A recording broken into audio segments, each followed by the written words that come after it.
La sobremesa de la charla descriptiva irreverente está aquí, sin daños a terceros. Plática entre amigos con un toque muy pero muy suyo. Ya empieza Sin Daños a Terceros, con Edel López. Amigos, muy buenas tardes. Hoy estamos en un nuevo programa de Sin Daños a Terceros a través de Permanencias Voluntarias. Y hoy tengo el gusto de poder tener a la doctora Berenice Ramírez López. Ella es investigadora del Instituto de Investigaciones Económicas de la Universidad Nacional Autónoma de México. Vamos a platicar de un tema pues interesante, muy interesante, y que se está convirtiendo en un frente olvidado en este limbo de situaciones que están pasando en este país.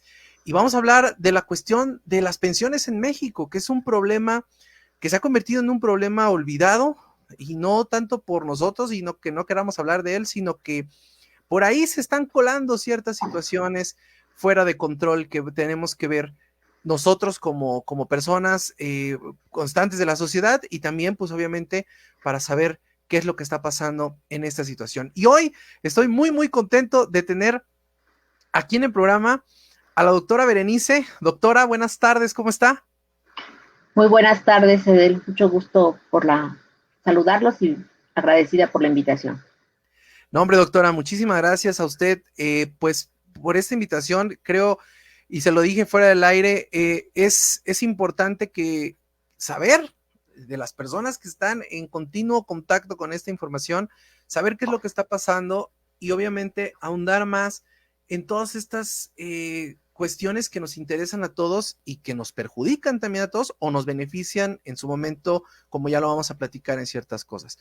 Pero ahorita hay que hablar acerca de lo que son las pensiones. Usted es investigadora del Instituto Nacional, de la Universidad Nacional Autónoma de México, y me gustaría conocer también un poco de su trabajo, cuáles son el campo en el cual usted se desarrolla, y la razón por la cual este tema a usted le interesó, el tema de las pensiones. Sí, muchas gracias, Edel. Yo soy investigadora del Instituto de Investigaciones Económicas de la UNAM, de la Unidad de Investigación en Desarrollo y Políticas Públicas. Y el tema de desarrollo primero y después de política social ha sido una de mis líneas de investigación. Yo tengo mucho tiempo trabajando el tema, más de 20 años, desde la reforma del IMSS de 1995, que inicia vigencia en 1997. Para nosotros fue un tema fundamental porque en el país se estaba atravesando por diversas reformas estructurales que daban una perspectiva diferente al modelo de desarrollo, pasando de una economía donde el Estado había tenido una amplia participación a una economía de libre mercado, que hoy conocemos como neoliberalismo, de privatización de sectores, y entre esos de privatización de las pensiones. Y a nosotros nos preocupó mucho porque hicimos cálculos desde ese momento, y nuestros libros atestiguan que decíamos que muy pocos iban a poder lograr cubrir lo que la nueva ley señalaba, que son 25 años de cotización, 23.4 considerando 1.250 semanas. Y decíamos, bueno, con las características que tiene nuestro mercado laboral, es difícil que los trabajadoras cumplan ese periodo de tiempo de aportación. Y por otro lado, al ser un sistema privatizado, inmerso a la rentabilidad privada, que necesariamente busca eso, rentabilidad, pues decíamos, va a ser un sistema muy costoso, muy oneroso para los trabajadores, y les va a dar muy bajitas pensiones, no lo que se estaba recibiendo. Eso lo anunciamos desde 1997, y pues realmente eso es lo que ha sucedido. Tenemos un sistema de pensiones que abarca a pocos, cubre a muy poquitos. El 35% de la población económicamente es la que tiene derecho a una pensión contributiva.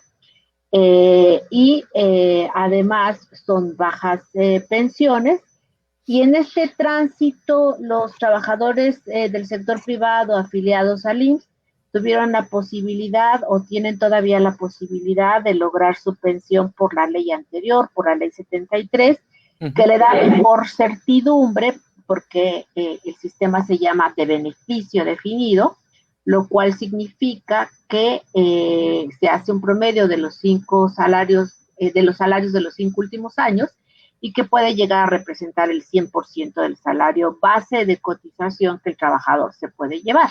Entonces, ese 100% del salario base es un monto mayor que lo que está ofreciendo las AFORES, la ley 97, que representa el 23% del salario base de cotización.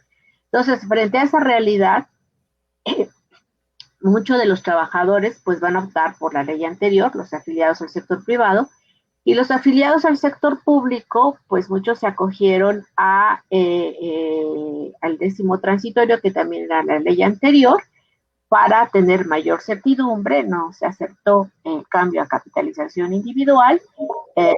Del monto total que se les ofrecieron, solamente el 14% quiso irse a capitalización individual. Y entonces ahora estamos en una coyuntura donde tenemos por un lado un aumento interesante de las pensiones, del salario mínimo, y el hecho de que las pensiones ahora se evalúen o revalúen a partir de la UMA. Entonces, ese es uno de los elementos que ha causado un poco de preocupación a los trabajadores, pero lo importante es que las personas que nos escuchan se pregunten, ¿quiénes tienen derecho a la pensión? Pues realmente nada más los que son trabajadores formales. En nuestro país, el 57% de los trabajadores son informales, no cotizan a la seguridad social. Muchos otros trabajan por cuenta propia. A lo mejor, Edel, tú eres uno de ellos y no tienes ese acceso al IMSS, al ISSSTE, no estás cotizando, y por lo tanto no puedes tener un elemento que te dé el lugar a la salud, a la seguridad social, a guarderías, a un crédito hipotecario, a tener, por ejemplo, la posibilidad de que si tienes un riesgo de trabajo tengas una cobertura monetaria. Todos esos elementos solamente los tiene menos del 40% de la población económicamente activa. Entonces, por eso decimos, tenemos un sistema de pensiones que no es universal, que no cubre a todos y que las pensiones son insuficientes. En el caso, al parecer, todas estas, me gustaría llamarlas reformas, porque bueno, el concepto per se de una reforma es mejorar, pero cuando hablamos de este tipo de reformas, se está viendo que se está cada vez más, pues, copando al trabajador a quedar a los intereses del gobierno en turno, ¿no? O sea, como que se ha venido manipulando esta situación para que entonces el gobierno en turno no tenga pues la obligación o le pase la estafeta al siguiente sin necesidad de estar teniendo problemas pues para solventar todo este tipo de situaciones. Es más o menos esta situación que está pasando ahorita, porque yo leía un poco esto de las sumas y me parece en cierto sentido como una forma como de ahorro, entre comillas, una forma de ahorrar dinero en donde estás homologando todas las pensiones del salario mínimo, ahora las estás homologando a UMAS y estás restando casi la mitad a muchas personas. ¿Es más o menos esta dinámica lo que está sucediendo? No, fíjate que primero quisiera hacer un señalamiento. Tú dices una reforma es una mejoría, no. O sea, lo que el país tuvo en los años 80 fueron una serie de reformas que llevó a una mayor precarización del empleo. Es decir, a que los trabajadores tuvieran menos posibilidades de ser cubiertos por la seguridad social, ¿sí? La reforma en los años 90 que dijo, vamos a cubrir al 100%, van a ser mejores pensiones y se va a aliviar el déficit fiscal. ¿Qué tenemos en el 2021? La cobertura, en lugar de aumentar, disminuyó, las pensiones son menores, la pensión se convirtió nada más en una cuenta de ahorro, en una AFORE. O sea, no es que tengas seguridad social, tienes una AFORE, ¿no? Entonces, Sí. y eso fue en perjuicio del conjunto de los trabajadores porque siguió creciendo los empleos informales. ¿Qué es la informalidad? Mira, la informalidad se mide por las condiciones laborales que tienen los trabajadores. Muchos trabajadores pueden estar trabajando en el sector formal, pero no están dados de alta a la seguridad social porque están vía outsourcing, vía por honorarios, por contrato determinado, te contrato un mes, no te contrato el siguiente, te contrato el que sigue, y así nunca logra cumplir un tiempo de trabajo para que a lo largo de su vida laboral tenga una pensión. Y eso fue lo que sucedió en nuestros últimos 3 años. ¿Qué otro elemento las personas deben de tener en cuenta? El salario mínimo cayó 80% en los últimos 40 años. ¿Sí? Entonces, esa caída del salario mínimo no se aumentaba porque estaban ligadas todos los pagos de multas al salario mínimo.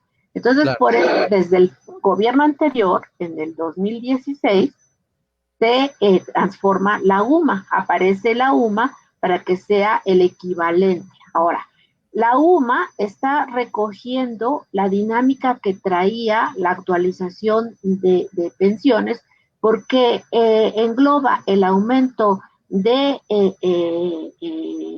los precios y que es el IPC, y entonces hace esa recuperación. Ahora los trabajadores están muy preocupados con esto de la UMA, decía, porque realmente empieza ahí lo que nosotros llamamos la expresión de que estás viendo que cómo viene creciendo el salario mínimo. Mira, para darte un ejemplo, en 2016 el salario mensual del salario mínimo era de 2,220 pesos.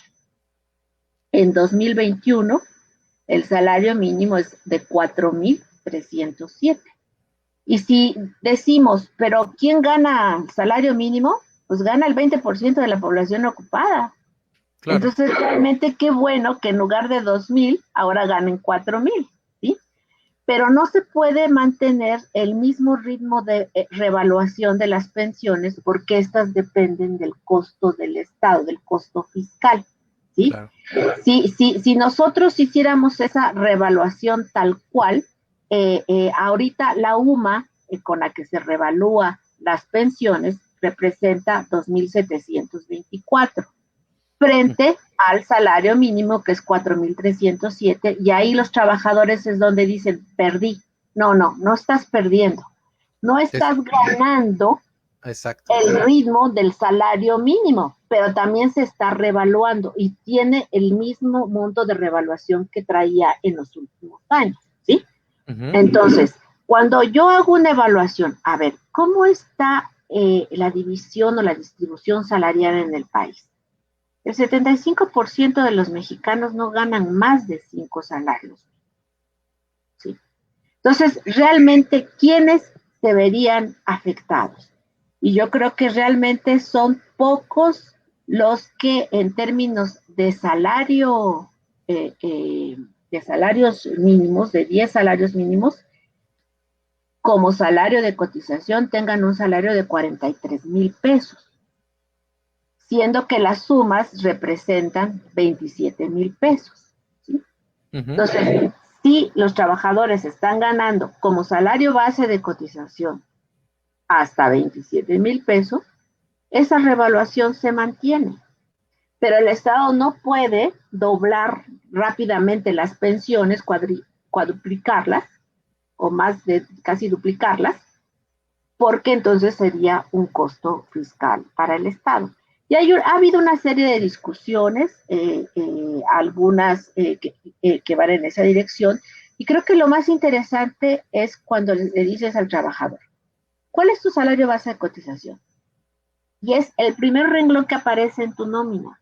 No tienes que contabilizar ni antigüedad, ni productividad, ni becas adicionales que te dan, porque nunca han estado incluidos en las pensiones, ¿sí?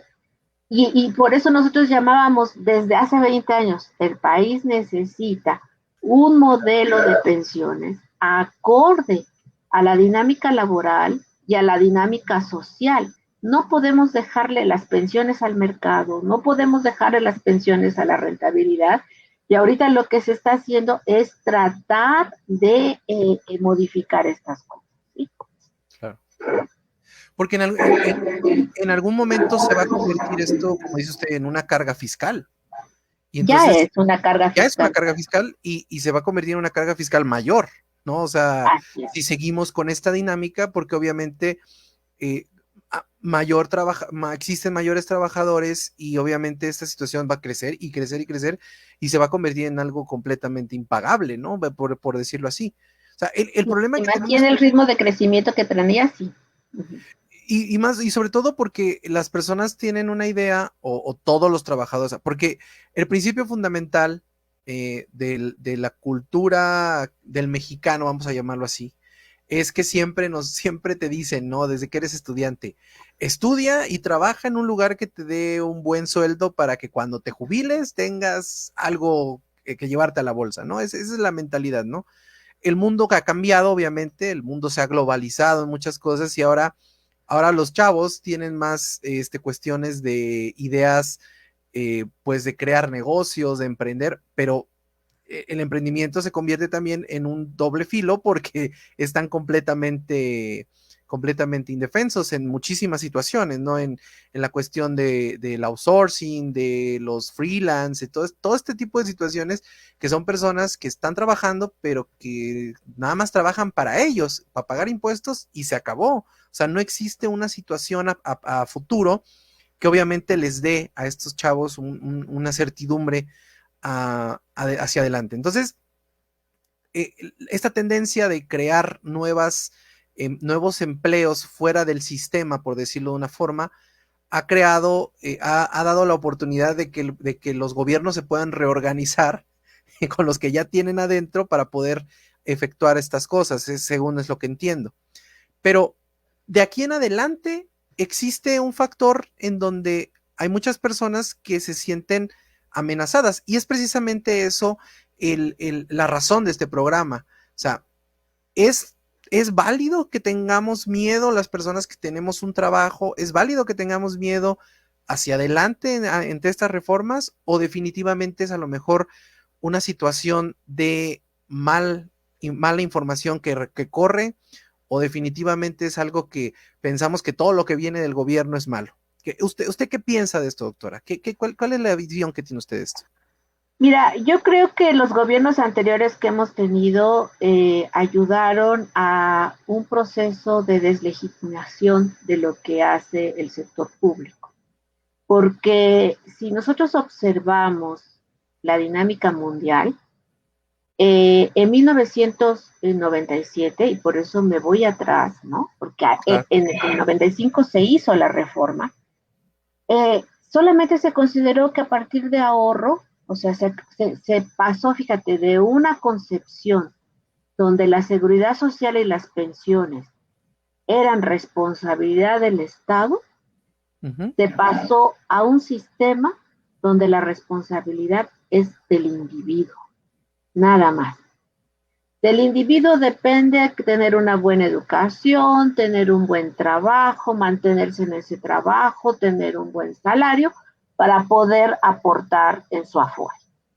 La realidad mundial y nacional nos dice que así no ha sido el mundo en los últimos 40 años, sino ha habido una cada vez mayor precarización. Pero por otro lado, solamente se optó por eliminar el sistema anterior de beneficio definido y de responsabilidad estatal por uno de responsabilidad individual a partir de privatizar las pensiones.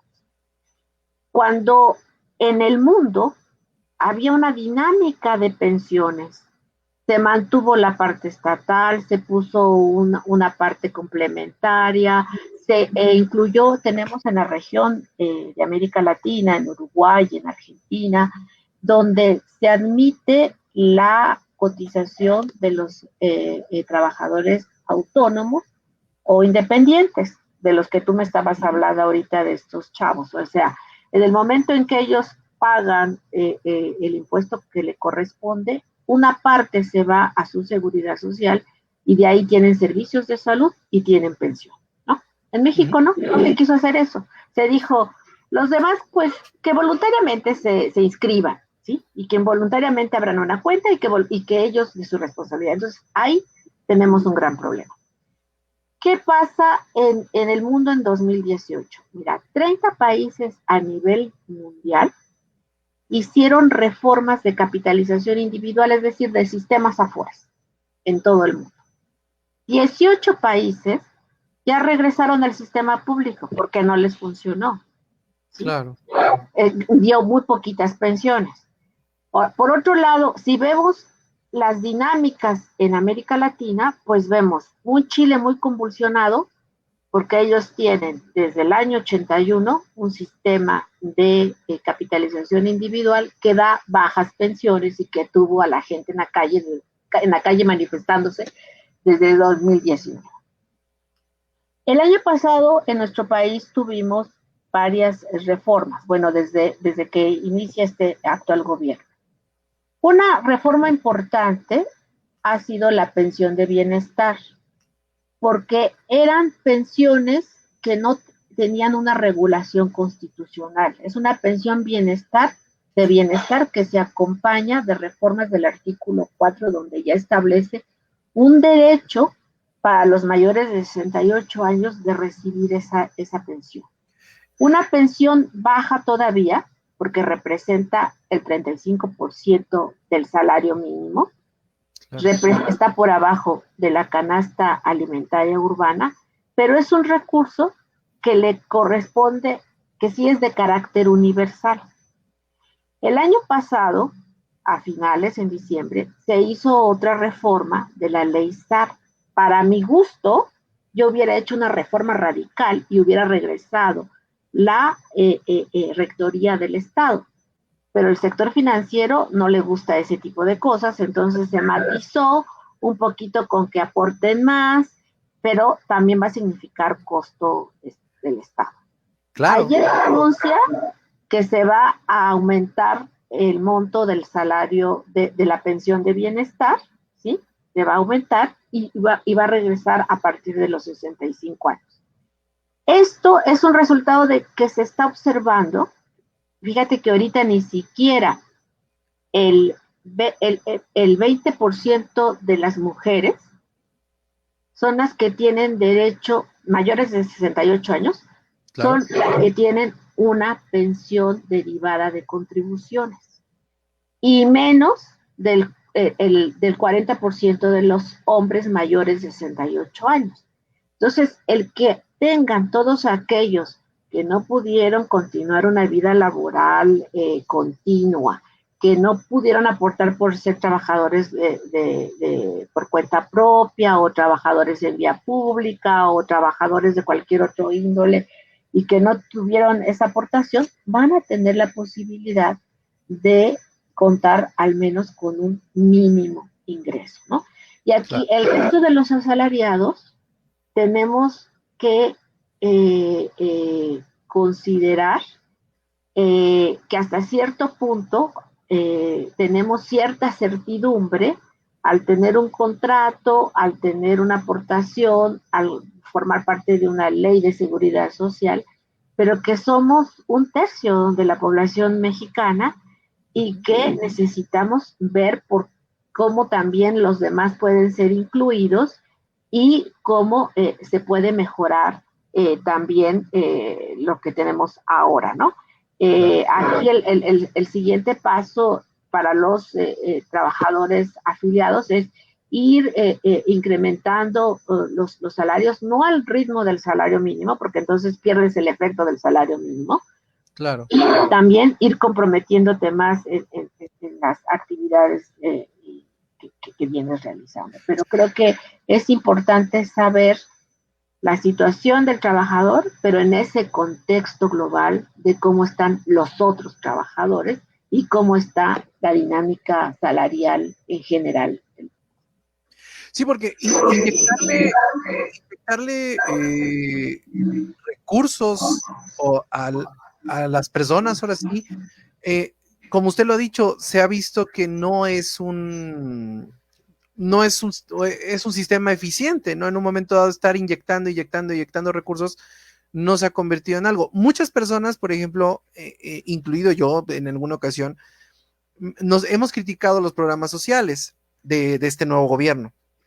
Yo trabajé en algún momento en Prospera y me parecía a veces un poco extraña la situación esta de cómo funcionaba Prospera, hasta que me senté con una persona pues que me lo explicó así como que muy detalladamente y me pareció un programa bien pensado y creo yo mal ejecutado.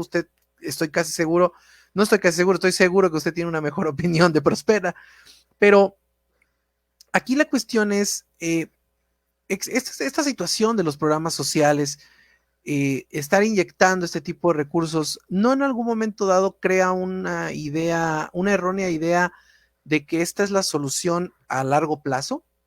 O sea, él lo dijo ahorita en el fin de semana, se va a regresar a los 65 años, y muchas personas lo han confundido también con cuestiones electorales, que esto ahorita me gustaría que usted y yo lo platicáramos, pero el seguir inyectando este tipo de situaciones, ¿no será al paso del tiempo una cuestión ya que se convierta en insostenible? Bien, mira, primero vamos a recordar qué es una pensión. Una pensión es un recurso que el Estado otorga para aliviar los riesgos del ciclo vital que enfrentan las personas. ¿Qué riesgos enfrentamos en nuestro ciclo vital en términos fundamentales? Uno es la enfermedad, otro es la discapacidad, otro es el desempleo, otro es la vejez y otro es la muerte.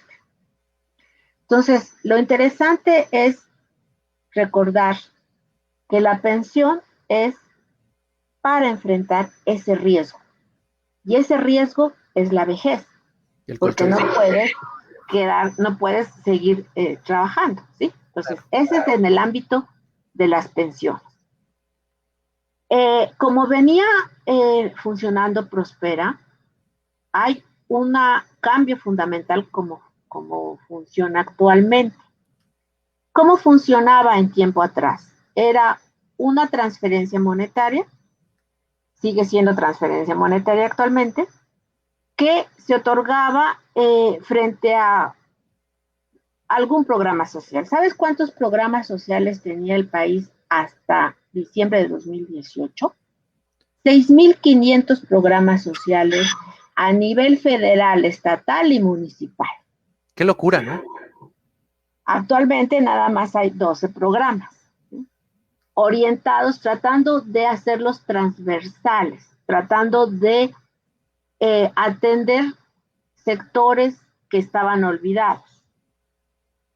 La pensión de bienestar surge en la Ciudad de México desde 2003 y ha tenido efectos positivos para las personas porque les regresa, además de recurso, dignidad, ¿no?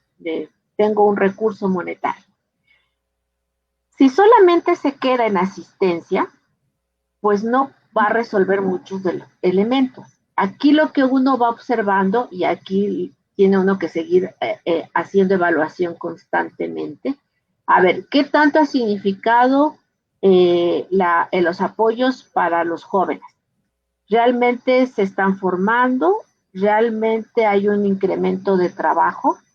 Y ahí, para que tenga resultados, tiene que ir acompañado con inversión productiva. O sea, claro, te formo, te capacito, pero al mismo tiempo el país tiene que crecer y tiene que haber inversión para que realmente tenga resultados. Claro. Becas para estudiantes.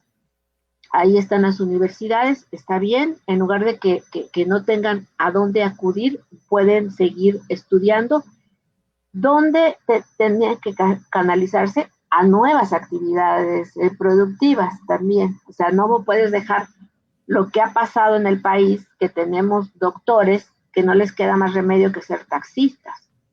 ¿sí? Sí. Porque no hay una actividad que los absorba como trabajadores. Entonces, se está haciendo una parte, pero hace falta la otra. Hace falta la parte del refuerzo institucional y del refuerzo de la inversión. Está el otro programa de Sembrando Vida. Bueno, realmente hay posibilidades de que este programa se pueda expresar en mayor producción de alimentos, que es lo que se está buscando, que las personas tengan un lugar donde puedan cultivar lo que requieran y con eso paliar también pobreza. Eso también se tiene que ir evaluando, ¿sí? Pero yo creo que ahora está en otra dirección. O sea, no es esta gran cantidad de programas que teníamos, que te digo, llegaron a 6.500 hasta diciembre de 2018 y que iban en distintas direcciones, ¿sí? ¿Alguien tiene por ahí su micrófono abierto? Sí, creo que sí. Sí, por eso suena demasiado. A ver, voy a... Listo. Listo, ahí está.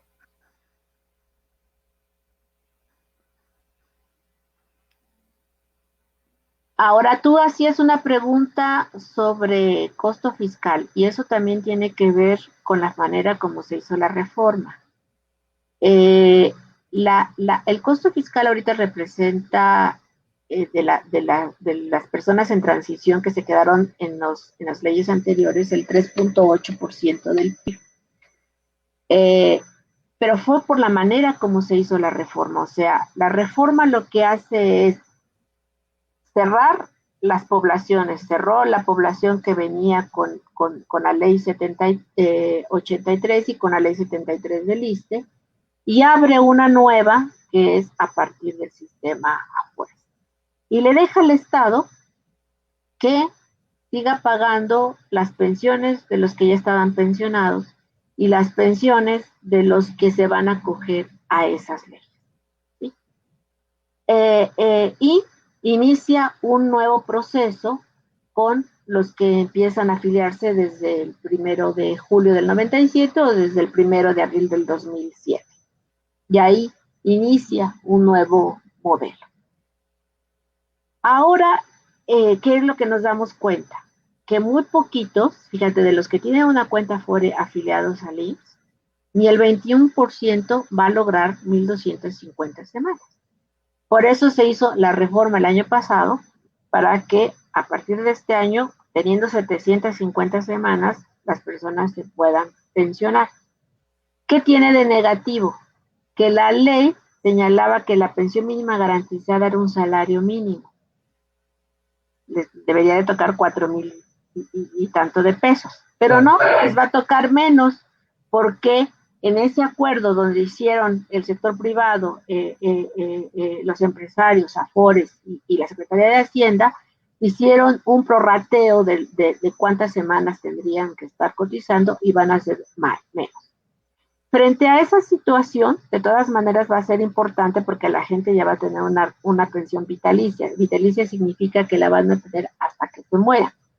Sí, claro. Si no se hubiera hecho esa reforma, lo único que iban a tener es el monto total de lo que han ahorrado y la gente lo puede dividir como guste. Y lo más seguro es que cuando llega a tener 75 años ya no iba a tener nada, ¿no? O menos. Sí, sí. ¿No? Y entonces, ¿cómo sobrevive en una esperanza de vida donde mucha gente está llegando a los 90 años, aunque la esperanza de vida sea 76 años? Pero tenemos individuos que viven más años, ¿no? Entonces, precisamente en esta diversidad de esperanzas de vida, el individualizar el riesgo te sale más caro, porque tu riesgo de vejez es diferente a mi riesgo de vejez, tu riesgo de enfermedad en la vejez es diferente al mío. Y se individualiza y por eso el costo es más alto. En cambio, si logramos, como era antes, reunir a todos los individuos que tienen las mismas edades, los riesgos pueden ser diversos, pero en una canasta común pueden ser menores los costos, ¿no? Eso es el sentido del seguro, lo mismo que pasa con un seguro de automóvil, ¿no? Sí. Pero pues aquí se individualizó.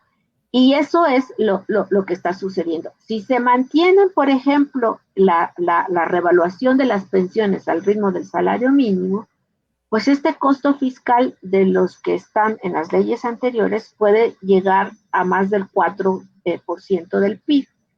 Con el costo de la pensión de bienestar, pues puede llegar fácil al 4 o 5% del PIB, en una realidad nacional donde se requieren recursos, porque no es posible que se esté gastando más en costo de estas pensiones que, por ejemplo, en lo que se da para la atención a la salud.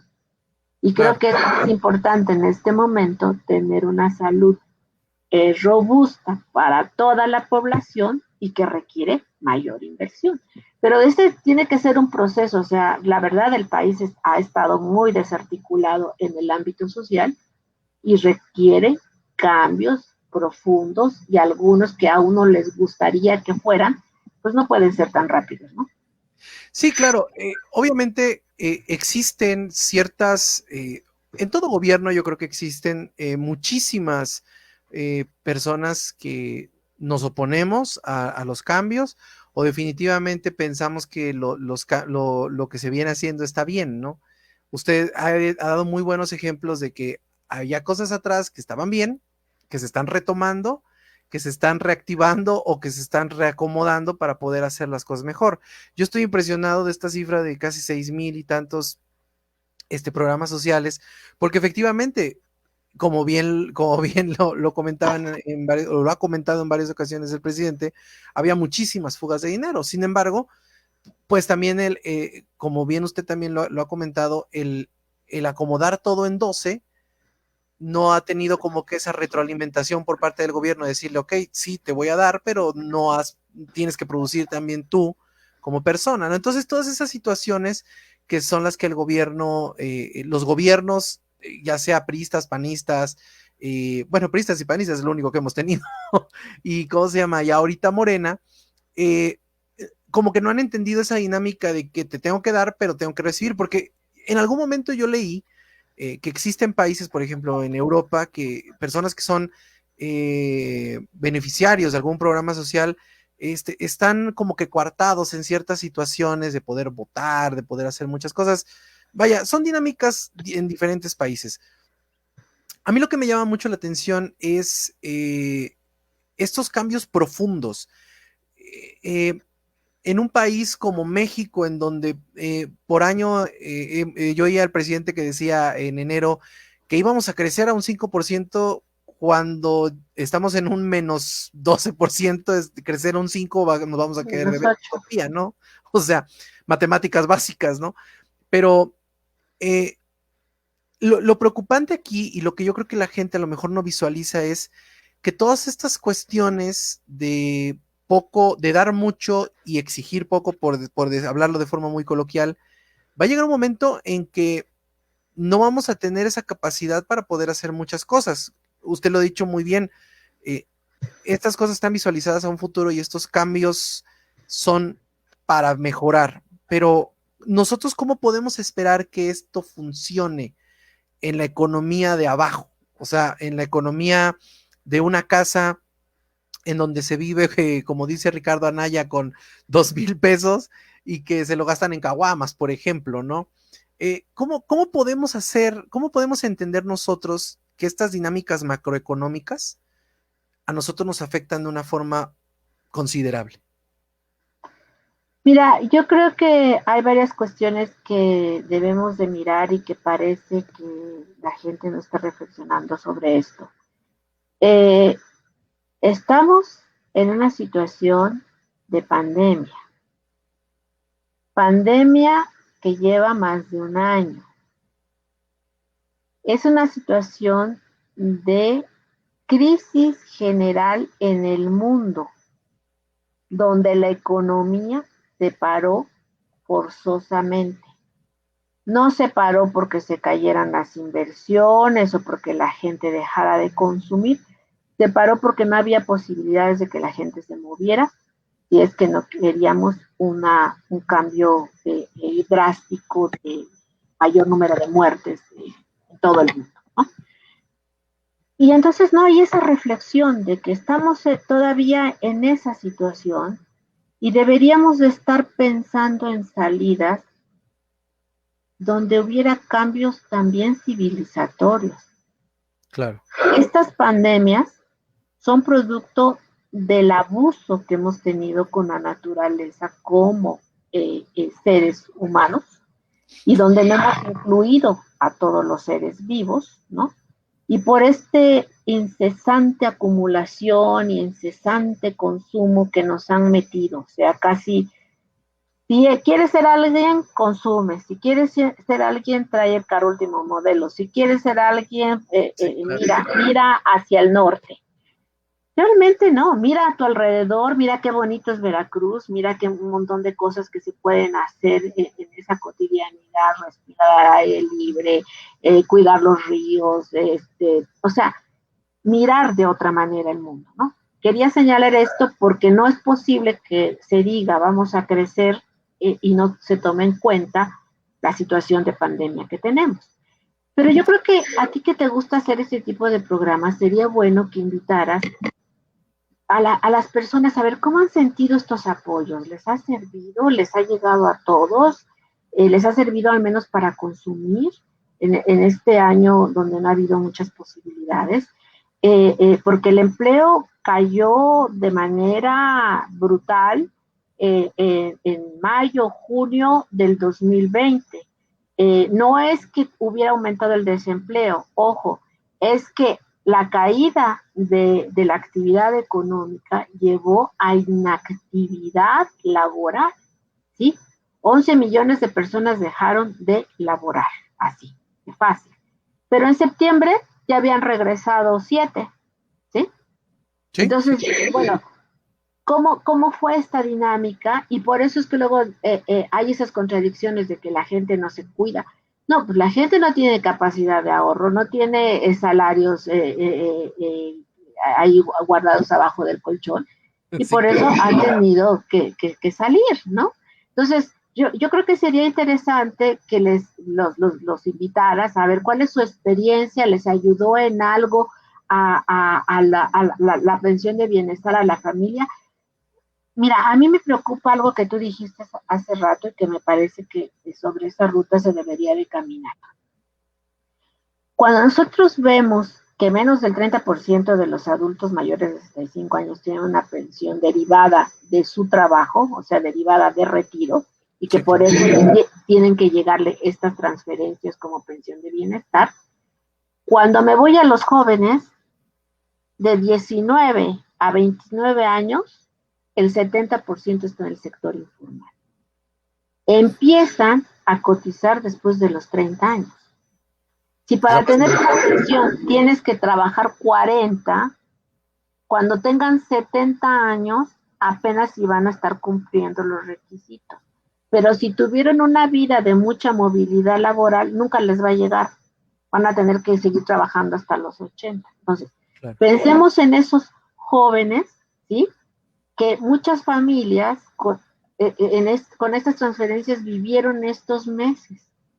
Muy poquitas transferencias, pero vivieron estos meses, ¿no? Sí. Entonces, sería bueno como preguntarles, a ver, ¿te sirvió, no te sirvió, te llegó, no te llegó? Porque yo la ventaja que le veo es que ahora se ha convertido en un derecho social al tener un estatus constitucional. En los gobiernos anteriores, en las que tú me decías, Prospera y demás, era un programa social que dependía si había recursos o no había recursos. Si no había recursos, pues se eliminaba el programa. Si había recursos, pues se daba y se extendía y se daba muchos más.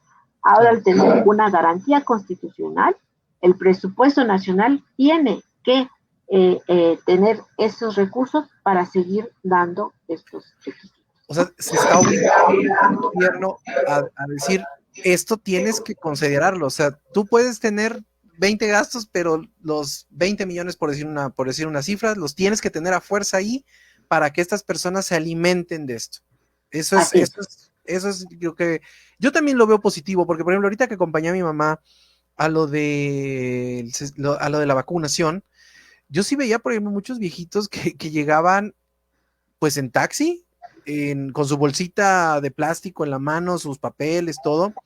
Y sí te das cuenta que en México existe un grave problema al terminar la edad, ¿no? O sea, al llegar a esa edad, hay viejitos que llegaban sin saber leer, sin saber escribir, tenían que poner su huella, que no escuchaban, que no veían, 20,000 situaciones, ¿no? Y yo creo que de todos los programas sociales, a mí me parece muy bueno el programa hacia los viejitos, porque hay viejitos que no tienen ni siquiera 20 pesos para llevarse a la bolsa.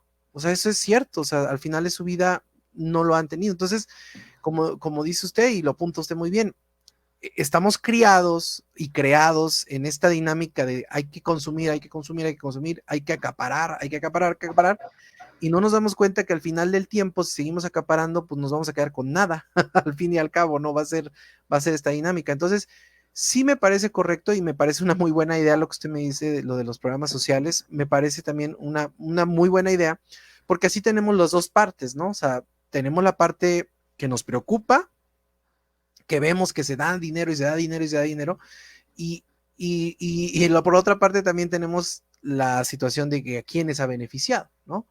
Porque a lo mejor probablemente todos digamos, sí se dio dinero, pero a lo mejor no se ha beneficiado a las personas, no lo sé, ¿no? Tendríamos que hacer un estudio muy, muy grande de este tipo de situaciones.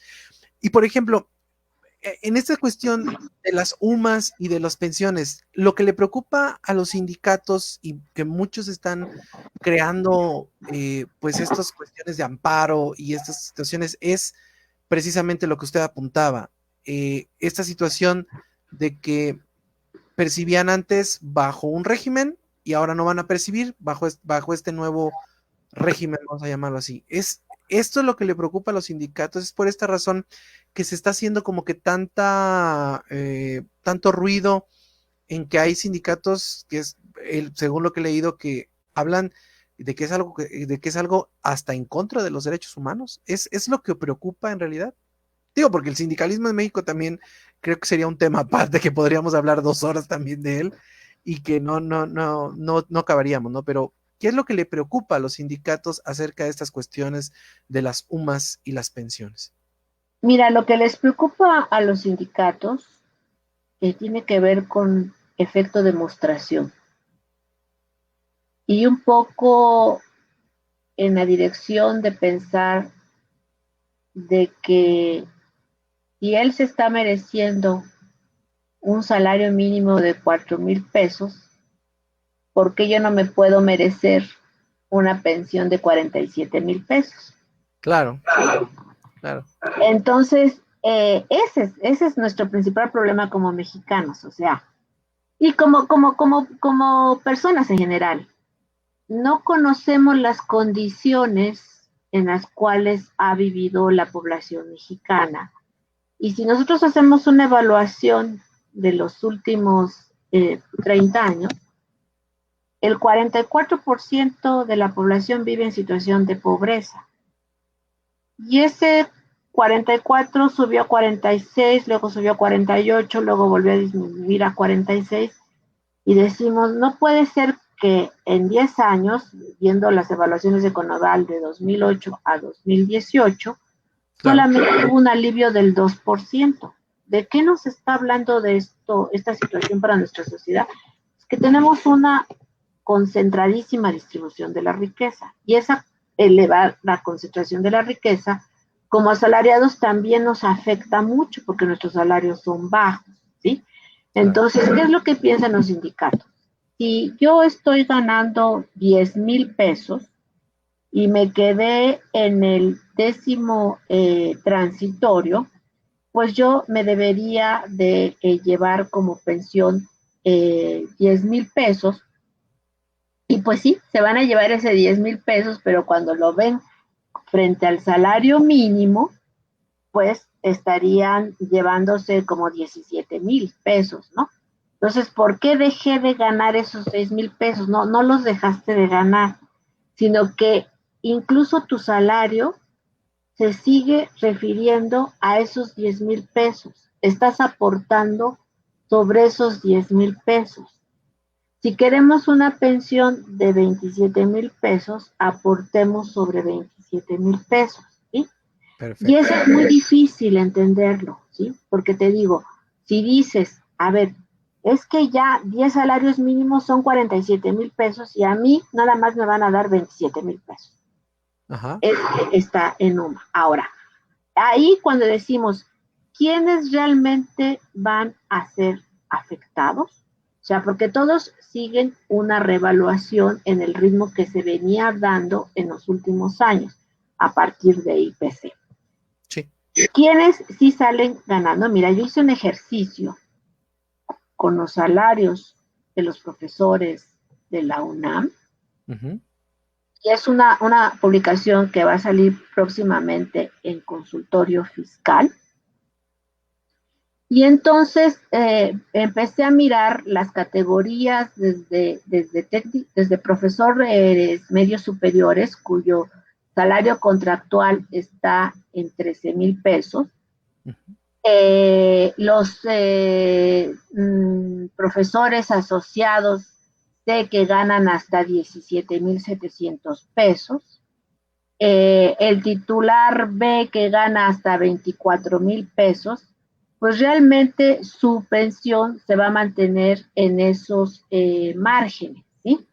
En esa dirección, si está cotizando sobre 24,000 pesos, pues ahí se va a mantener.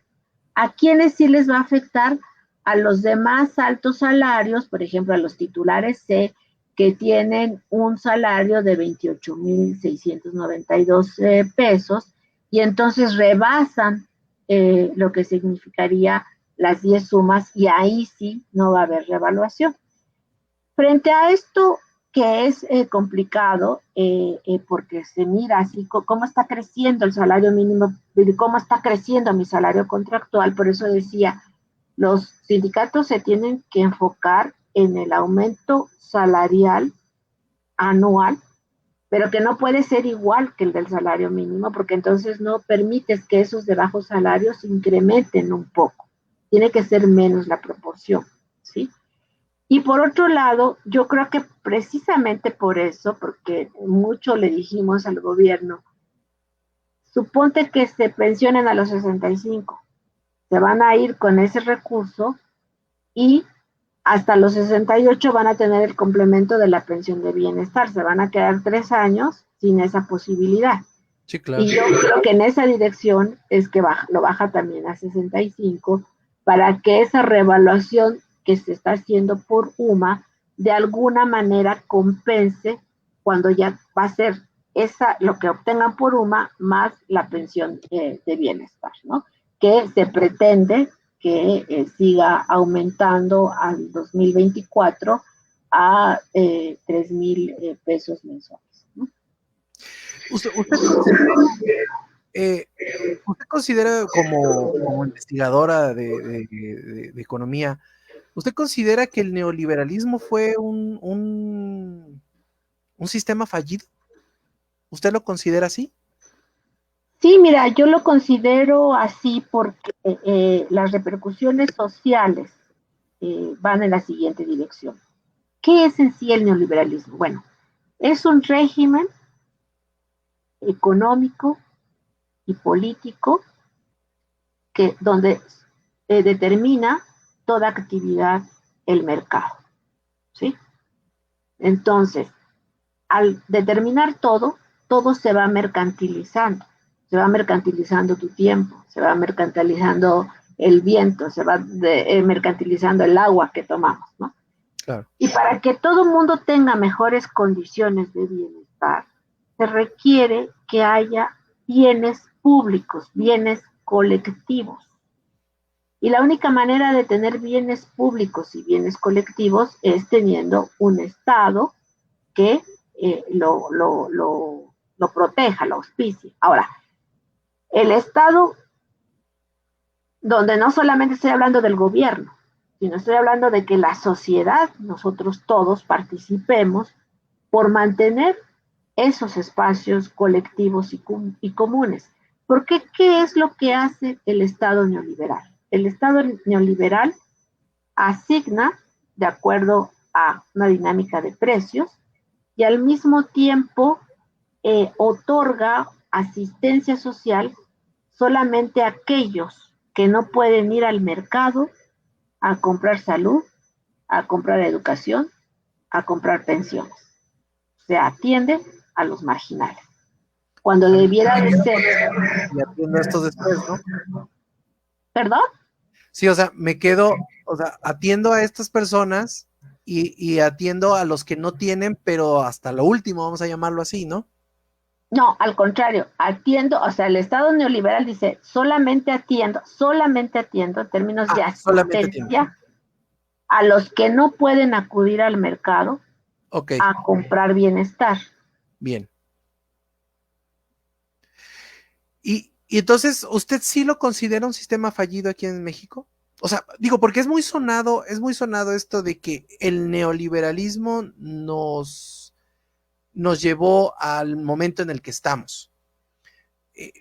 Usted lo considera, usted me comentó ahorita que sí, pero ¿cuál es la salida entonces? Porque diversos indicadores y los cambios que existen y la dinámica mundial que existe apuntan a que a lo mejor probablemente este cambio también nos pueda llevar a otras situaciones complicadas. O sea, la evaluación hasta el momento de usted, que es una persona que conoce de economía y que conoce y que ha investigado esto, ¿cuál es, a 2 años, cuál es usted la evaluación que hace de todas estas situaciones económicas y sociales que también están pasando en el país? Si tú estás haciendo una pregunta abierta, porque dices, el neoliberalismo trajo estos resultados, pero los trajo a todo el mundo. O sea, estamos inmersos en un sistema mundial donde el neoliberalismo lo que ha provocado es una polarizada distribución de la riqueza. El 1% más rico del mundo se queda con cerca del 40% del Producto Bruto Mundial, ¿sí? Claro. Y eso nos pasa también a nosotros como países a nivel interno. Si tú eso lo ubicas a nivel de los últimos 2 años, a nivel nacional del gobierno actual, es un gobierno que intenta regresar muchos de los aspectos que el Estado debe de cubrir para evitar esa polarizada distribución de la riqueza. Pero sigue siendo un gobierno inmerso en dinámicas del capitalismo que lo mete en situaciones complejas porque tiene que seguir manteniendo los espacios para el sector privado, tiene que regular. ¿Qué es lo que no hizo el neoliberalismo en México en los años anteriores? No reguló nada, simplemente lo que hizo fue abrir espacios de mayor rentabilidad para el sector privado y mayor deterioro para el resto de la población, ¿sí? Entonces necesitamos reglas claras, reglas transparentes para que la sociedad pueda caminar de forma más adecuada. Y nosotros como sociedad a veces ni miramos a veces a ver aquel 48% en pobreza. O pensamos, como muchos piensan, que los pobres son pobres porque no trabajan, porque no se levantan temprano, porque no se disciplinan, pero no vemos las condiciones reales que tienen para lograr ser competitivos, como se nos han enseñado de alguna manera que la felicidad está en la competencia, pero no, la felicidad está en otro lado. No, no lo es, claro, ¿no? No, sí, porque se tiene esa falsa idea de que el pobre es pobre porque no trabaja, pero no, no es cierto. O sea, yo conozco y he conocido a lo largo de mi vida a muchas personas. Tuve la fortuna de trabajar con una persona en Villahermosa y él me comentaba muchas veces, dice, yo no pude estudiar porque tuve que trabajar, ¿no? Y en un momento dado, a mí me gusta esto. Y era una persona muy hábil en algunas cosas, ¿no? O sea, en un momento dado las ganas que él tenía se vieron coartadas precisamente porque pues no podía acceder a estudiar, no porque no quisiera, sino porque no podía hacerlo, porque tenía que trabajar, tenía que subsistir, ¿no? O sea, un poco como esta paradoja que tenemos ahorita en México de que la gente tiene que aprender a sobrevivir al virus y a convivir con el virus porque si no, no come, ¿no? O sea, es así como que algo medio extraño que sucede en ciertas economías, ¿no? Y en la de México, más que vivimos de una calle a otra, vivimos situaciones económicas diversas, ¿no? Podemos ver una casa muy bonita y podemos ver junto a esa casa un jacalito de una habitación donde viven 7 personas, ¿no? Y no sé, Del, si tienes preguntas del público que quisieran que tocáramos. No, por el momento no abrí el chat porque, ¿cómo se llama? Estaba ya teniendo aquí problemas con la conexión, pero, ¿cómo se llama? Con todo gusto, me gustaría, ¿cómo se llama? Tenerla de nuevo en el programa porque ahorita que estábamos platicando, me encontré por ahí ciertos factores que me gustaría, hablar con usted en programas subsecuentes, si usted obviamente, gusta regresar aquí con nosotros al programa. Sí, con todo gusto, Edel. Siempre y cuando los tiempos lo posibiliten, con todo gusto. Claro, claro que sí. Doctora, pues ya estamos entrando a la recta final. La verdad, para mí fue un programa muy interesante. Yo desconocía ciertas cosas y creo yo que tocamos los puntos esenciales precisamente pues para entender, para analizar muy bien estas situaciones que a veces se piensa que son en contra de la población, pero no, o sea, todo tiene un factor y todo tiene un porqué y por qué las razones están sucediendo, y creo que es bien importante esto de encontrar pues esta dinámica en todo en cuestión de la información. ¿Algo más que usted quiera agregar? Antes que otra cosa, le agradezco muchísimo, muchísimo que usted esté aquí en el programa, porque me parece muy, muy importante todo lo que usted habla y sobre todo que está hablando con datos reales de qué está sucediendo y de estos cambios que puedan suceder y que están sucediendo y que a futuro pueden ser buenos, o también pueden tener muchas vertientes, como dice usted, que están pasando en el país. ¿Algo más que quiera usted agregar, doctora? Mira, yo creo que en primer lugar estamos en una situación nacional interesante donde todos los días pasan cosas.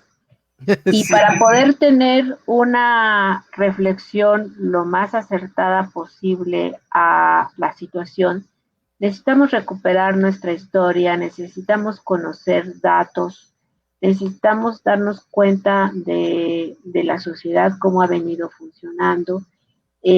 A veces nos analizamos a partir de nuestra experiencia, de nuestra trayectoria, y cuando uno mira información como a nosotros nos sorprende mucho cuando trabajamos las encuestas de ingresos y gastos, de empleo, pues que somos una sociedad con actividades y ocupaciones de mucha informalidad, de trabajadores que viven al día, que no tienen ningún servicio de seguridad social, y que en el ámbito de las sociedades que tienen mejores equilibrios y mejores bienestares están vinculados tres aspectos: el que cuenten con salud, el que cuenten con educación y el que cuenten con una pensión frente a riesgos del ciclo vital. Nuestro país nunca ha tenido un seguro de desempleo, nuestro país nunca ha tenido estas posibilidades de pensiones robustas, y yo creo que es hora de hacer una discusión sobre estos bienes comunes, la importancia que ha tenido la educación pública, ¿no? Para que le llegue a todo mundo y no solamente a los que pueden acceder a un pago en una educación especial. Y que hace falta muchas cosas, que esa educación cada vez tenga mayor calidad, que esté más actualizada, que la currícula esté acorde a lo que está sucediendo. Y tú hiciste una pregunta que se quedó y que ya no abordamos más, pero sobre los cambios que se están dando en el mercado de trabajo.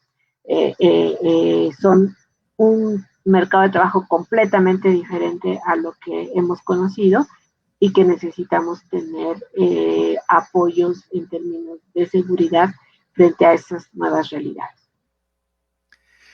Pues sí, definitivamente, ahora sí, el país ha cambiado en muchas cosas, positivas, algunas negativas, como dice usted, es bien interesante que todos los días pasa algo, y todos los días pasa algo que impacta la información, y desafortunadamente existen muchísima resistencia a los cambios, pero también desde el gobierno, como usted bien lo planteó, existen situaciones que se contraponen, ¿no? O sea, se van combinando de la mano y al mismo tiempo van encontradas, ¿no? Entonces es bien complicado a veces hacer eso, y también la predisposición que tenemos nosotros los mexicanos, pues de que ya prácticamente ya no se le cree nada al gobierno, ¿no? O sea, el gobierno puede tener una muy buena intención, pero a lo mejor las cuestiones alrededor que suceden, pues obviamente a nosotros los mexicanos nos prenden los focos rojos, en donde hablan, por ejemplo, de que ya no hay corrupción, y por otro lado te estás dando cuenta que le están dando contratos a diestra y siniestra a muchísimas personas, ¿no? Entonces hay cuestiones así que están como que fuera de control, pero que a lo mejor dentro de lo explicado, dentro de las cosas técnicas, pues a lo mejor tienen una explicación más, como esto de los sindicatos, de las sumas, en donde aparentemente era algo en contra del trabajador, pero ahorita usted y yo lo platicamos, que no es algo así como que tan en contra, sino que se están adecuando las situaciones para que se puedan llegar a un momento en donde termines, y después, con lo que ya estableció el derecho de la Constitución, se pueda completar, y ahí estemos enfilados todos hacia el final de los tiempos, ¿no? O sea, esas son de las cosas, y como yo se lo dije en un principio, nosotros tenemos la responsabilidad de brindárselo a la población, porque la gente no lo entiende, y entonces necesitamos brindar precisamente esa información para que la gente esté informada. Así es, Edel. Yo creo que estamos en un momento importante de que tenemos que preguntarnos las cosas como vienen y tratar de encontrar estos elementos de claridad, de intercambio, de distintos puntos de vista, de experiencias de las personas, porque la deslegitimación política tiene 50 años en el país, ¿no? Entonces, claro, el darle una revaloración, darle un sentido, depende de nosotros, depende de que nosotros nos involucremos. Que, a ver, dijeron tal cosa, a ver, voy a buscar, ¿realmente es así? ¿No es así? A ver cómo fue aquí, o me están contando otro chisme aquí, ¿no? Entonces, porque ha sido un poco de eso, de lanzar una respuesta a veces simple frente a una situación, cuando lo que nos toca como sociedad es más información, más interés, más participación, más preguntas. Lo que necesita la sociedad es más preguntas también de tal cosa y cómo se va a hacer, tal cosa, cómo vamos a llegar, y tal cosa, cómo eliminamos esto, cómo eliminamos esta violencia, cómo eliminamos estas dinámicas de género, cómo le hacemos, ¿no? Pero eso requiere de una amplia participación de todos los días. Sí, claro, y lo positivo de este gobierno también, yo creo que es el que de ahora en adelante, y se lo digo a todas las personas, porque yo la verdad no tengo afilias por ningún partido, y no me interesa la verdad tenerlos, pero yo siempre se lo he dicho a las personas que sí las tienen, le digo, y que ahorita están en esa dinámica de que ahora hay que votar por otros, sí, pero lo positivo que nos está dejando este gobierno precisamente es lo que usted dice. Tenemos que apuntar, o sea, tenemos que preguntar las cosas, y si está pasando esto, preguntar por qué está pasando, qué es lo que está sucediendo, ver diferentes factores, ver diferente información, no guiarnos nada más con lo que dice el gobierno, sino hacer diferentes tipos de información, y jalar precisamente esta información hacia nosotros para poder tomar las decisiones correctas, ya sea a futuro o ya sea a muchísimas cosas. Porque hace rato le comentaba yo, ¿usted qué piensa acerca, como persona que estudia la economía, usted qué piensa acerca de que se crea o se piense que los programas sociales son electoreros, son una propaganda electoral? ¿Usted qué piensa de eso, doctor? Bueno, el país ha tenido esa trayectoria desde 1900 86, 87 que apareció Solidaridad. Tenía esos elementos, ¿no? Y vuelvo a repetir, depende de que las personas vean que ese recurso les sirve para ser diferente, o ese recurso me sirve simplemente pues, como para que me vayan diciendo por quién votar. Realmente depende de la posición que tengan las personas. Claro. Si ese recurso me apoya para mi situación actual y al mismo tiempo me abre el camino para una vida mejor de los hijos, del abuelo, entonces ya lo considero en una dirección más amplia, ¿no? Claro. Pues mira, aquí vamos, te digo, vamos en ese tránsito de programas asistenciales de corte electoral hacia programas de corte constitucional que tenemos que reforzar esa parte constitucional, que son universales, que les toca todo, como la vacuna, y ir mirando en esa dirección. Claro. Aquí tenemos saludos. Mire, ya ve, empezaron a entrar de golpe todos los saludos. Ernesto Montes dice un saludo a la doctora Berenice Ramírez. También tenemos a Saúl Moreno. Excelente conversación, felicidades a la doctora. Y a Vicky Olano, perdón, que dice gracias doctora Berenice por la manera tan clara de explicar, excelente entrevista. Pues doctora, sin más que agregar, le agradezco mucho la atención que tuvo esta invitación. Espero, como dice usted, que los tiempos concuerden y poder otra vez reunirnos, porque creo que hay muchísimos temas muy interesantes económicos y de investigación y de todo este tipo de cosas que hablar en un país que precisamente tiene la economía atravesada desde hace muchos años y que hay que empezar a sacar todas estas cosas. Le agradezco muchísimo que esté aquí. Desafortunadamente el tiempo ya se nos terminó, pero pues esta es su casa. Bienvenida a Permanencias Voluntarias, bienvenida a Sindaños a Terceros, le agradezco mucho que esté aquí y sin más por el momento, pues nos vemos en una próxima emisión y no sé si tenga usted algo que agregar. No, muchas gracias por la invitación, me dio gusto conversar con ustedes. Muchísimas gracias y nos vemos mañana en el programa Sin Nombre con mi querido Doug Olivares, el jueves en el podcast de Cinemaguismo y el viernes en la resumida de Sin Daños a Terceros. Mi nombre es Cede López, nos vemos el día de mañana. Hasta la próxima.